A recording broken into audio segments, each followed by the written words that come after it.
Welcome to the VIP Masterclass series. I'm Josh Wright, and today's episode is dedicated to Joe, and it has all to do with the Prelude number 16 in B-flat minor by Frédéric Chopin.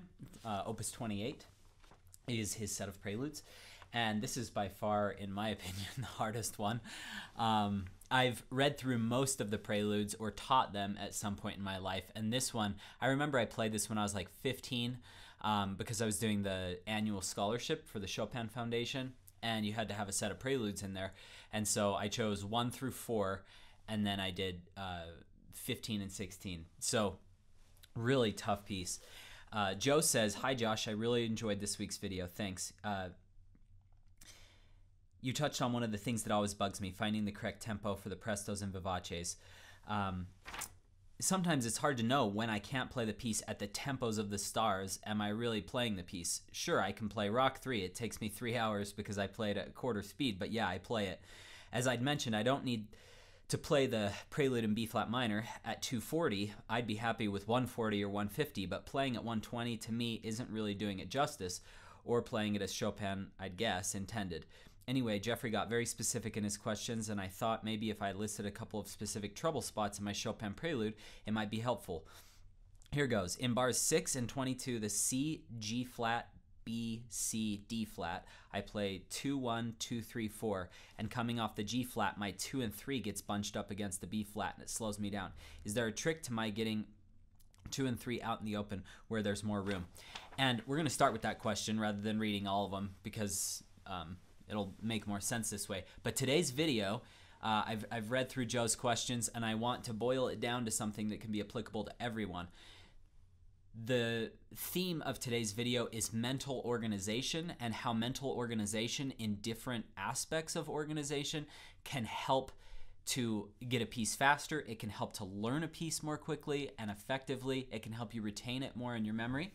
So some of these concepts, I mean, you'll hear me repeat concepts from various videos, but in different applications, it should shed new light on, oh, that's what he means. There's another application. So if you're a piano teacher, you can teach this to students in different applications. If you're just a student wanting to learn more, if you're a beginner or super advanced, these are all applicable. One thing I always really admired about my teacher at University of Michigan is he could explain something so that a 5-year-old could understand it. Some of my other teachers are very eloquent and very elaborate and fancy with the way they say things, and it can be a little bit not alienating, but a little bit difficult to understand exactly what they want. My teacher at Michigan was able to do this perfectly. Every example, he would make it so clear. So I hope to do the same today for each of you.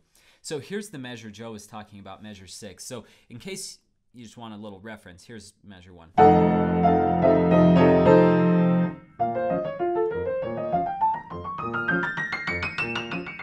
And it goes.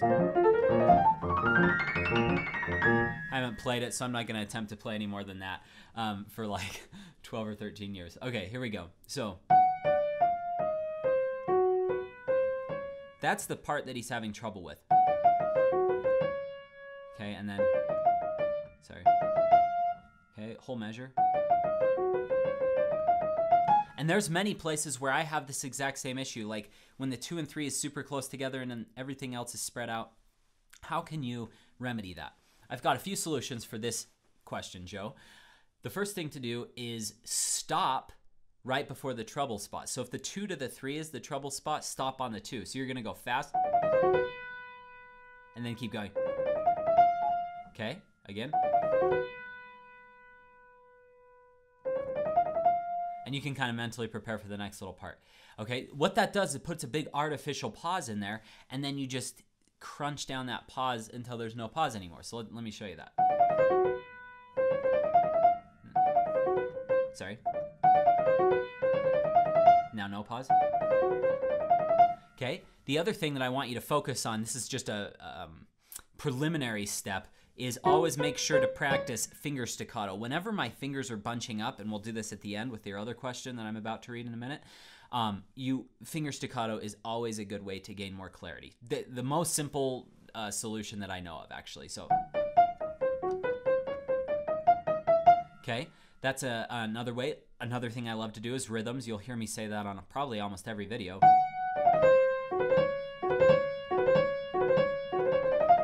Okay, the other thing I like to do is I'll do all sorts of... Thank you so much for watching. I've listed 2 links in the description below. One of them is to download this full video that you've just watched the sample for. The other is to view the entire library of VIP MasterClass series videos. I hope you've enjoyed this. Have a great week. Good luck in your practice sessions.